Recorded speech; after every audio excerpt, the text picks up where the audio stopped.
Hello everyone, just thought I'd show you the latest group of figures I've finished painting. These are 28mm figures from Castaway Arts, Australian manufacturer, and they are Tuareg.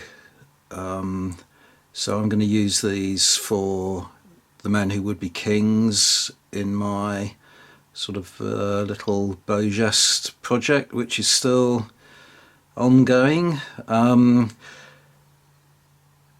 There's a few things to say about these figures. Originally, I had bought 18 of them, and my aim, as I say, I'm going to use them for the men who would be kings. My aim was to have one group of tribal cavalry, which I believe is 10 figures. I may have got this wrong, just let me check this.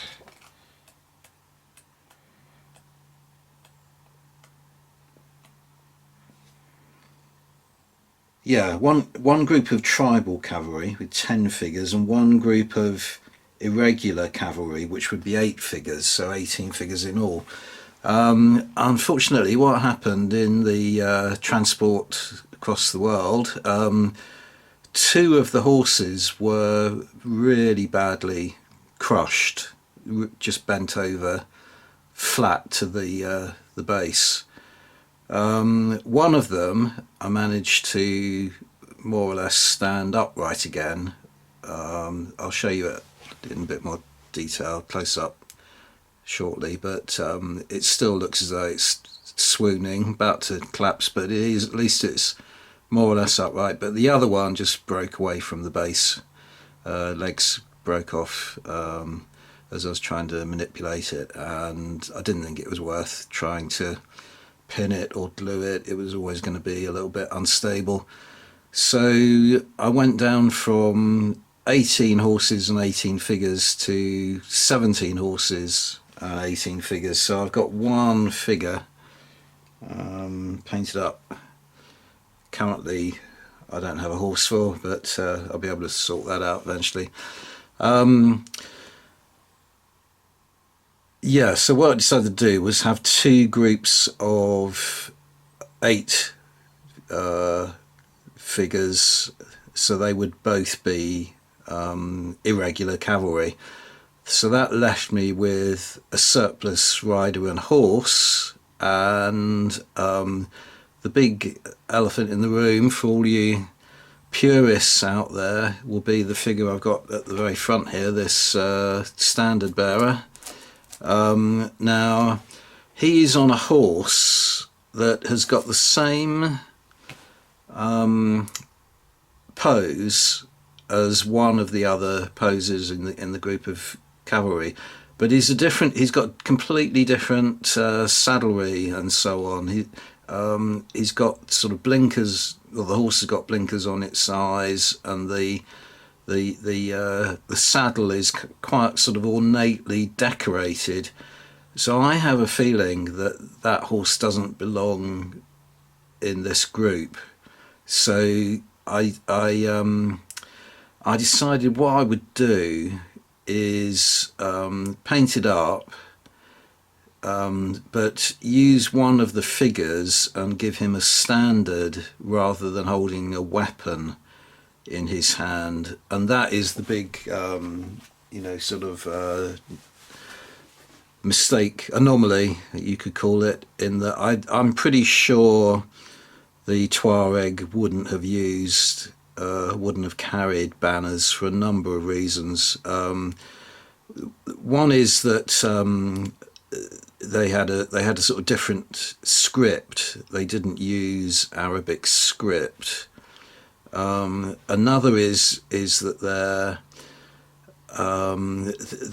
their form of warfare, if you want to kind of dignify it with that description, was more brigandage. They basically just preyed on trade that was crossing the Sahara to get to the north of Africa.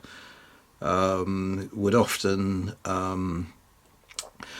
just basically extort goods from merchants who were going by. So they didn't want to completely discourage the trade, but they were certainly leeching off it.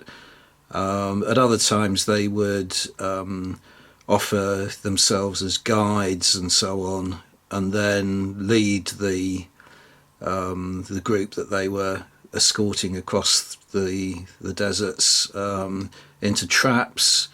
But they certainly didn't want to kind of advertise their hostile intentions. So it's another reason why they wouldn't have carried, sort of warlike banners and so on. It just wasn't their style. So I was happy to kind of do that with that figure. Use the banner, and go with this sort of more kind of Hollywood portrayal of the French Foreign Legion, fighting the Tuareg in North Africa, rather than the historical reality, because he was kind of surplus to requirements. I wasn't sure whether the horse belonged with the other horses, and thought I would do that with him. So let's get him out of the picture then for the moment, and just zoom in a little bit on some of the other figures. Before I do it, I'll just say as well that I'm really kind of glad that I discovered Castaway Arts. A lot of ranges portray Tuareg just as sort of generic Arab types, really. Castaway Arts are much better researched and closer to the sort of historical accuracy in the way they portray the figures. A case in point, and I'll show you this in a moment, on one of the figures, is if I just try and interpose this picture of a couple of Tuareg warrior. That one there that you can see round his neck, he's got sort of leather pouch, and Tuareg were very kind of superstitious, and in that pouch he's carrying sort of talismans to ward off evil and so on, and that's actually portrayed on one of these figures. So if I can just zoom in a little bit now and hope that I can get it to focus.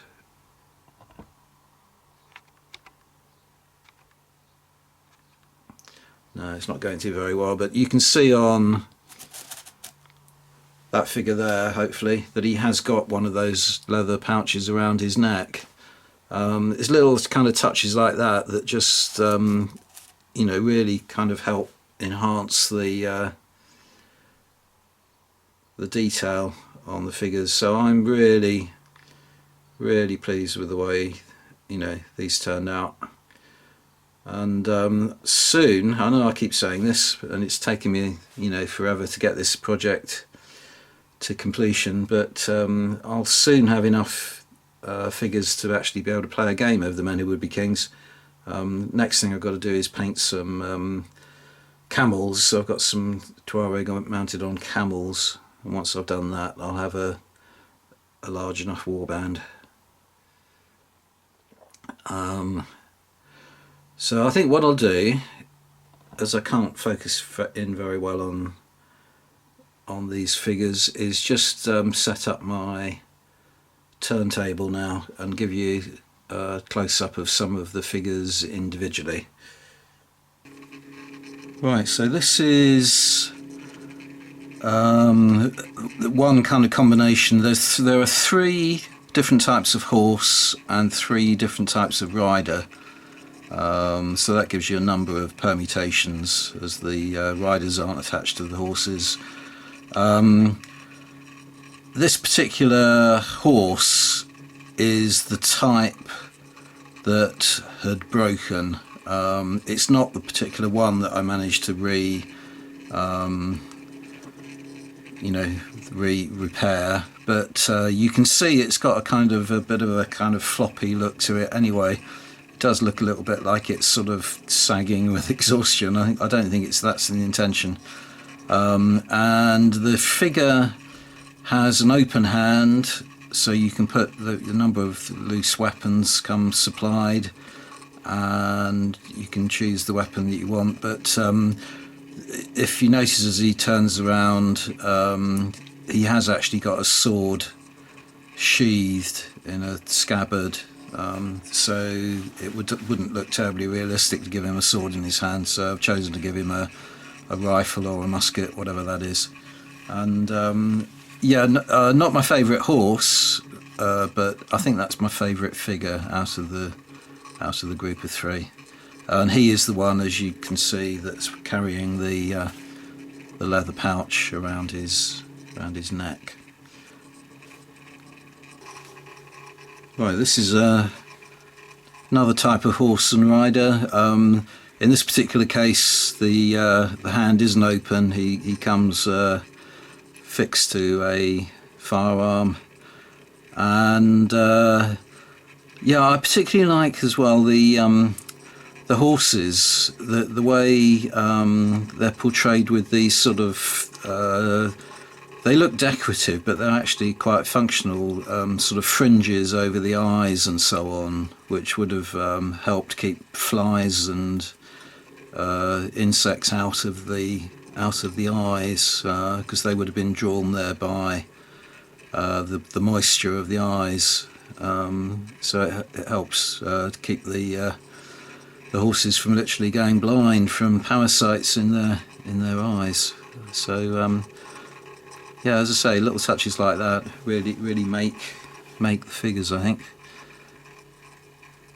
And then there's one other horse and rider to show you.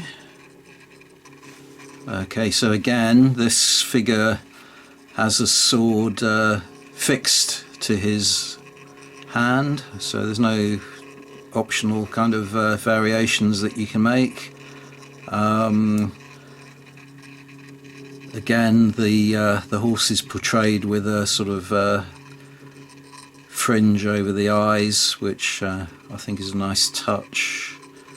And obviously, I've shown you the three different horses now and the three different types of rider, but because horse and rider aren't attached, you can mix them up a little bit more to give you a little bit, different permutations of horse and rider, make them look a little bit more varied. And then don't know if you've noticed, but I haven't been painting them all. They've all got basically blue clothing, which the Tuareg were noted for, but I haven't been painting them all the same shades of blue. I've been trying to mix that up as well to break the unit up a little bit more, make them look a little bit less uniform.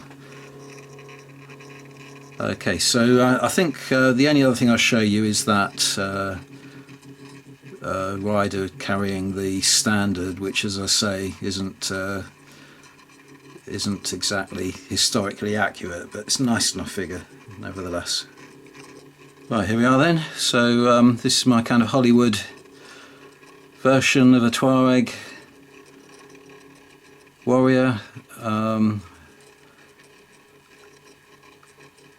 Not entirely sure that the flag is accurate, as I say. I doubt very much whether they carried banners that look like that, but it's the way you'll see them in the Bourges movies. The flag itself, I printed out a transfer and then printed that out and then pasted it down onto some tomato puree foil, so that I could give it some bends and so on that would be fairly sturdy. But I can't for the life of me remember where I got the original image. It's just described in my folders as an Islamic banner, and I have a feeling that I got it from a website that is now defunct. It used to be I think it was definitely Scandinavian. I think they're a group of Swedish wargamers, and they had some fantastic designs and so on that you were allowed to download and print out to use as banners, and it was such a useful resource. and like all these things, you just assume it's going to be around forever. So I didn't take the trouble to download everything they had to offer, and I wish I had now, because it's gone forever. But this is one that I did capture, download, and keep. They had a lot of fantastic medieval banners and a lot for conflicts that I didn't war game. But I regret now not having taken advantage of their research and generosity and hard work they put in. But you know, such is life. Anyway, that's it. That's all I have to show you. Thanks very much for watching, and see you on the next video. Bye for now.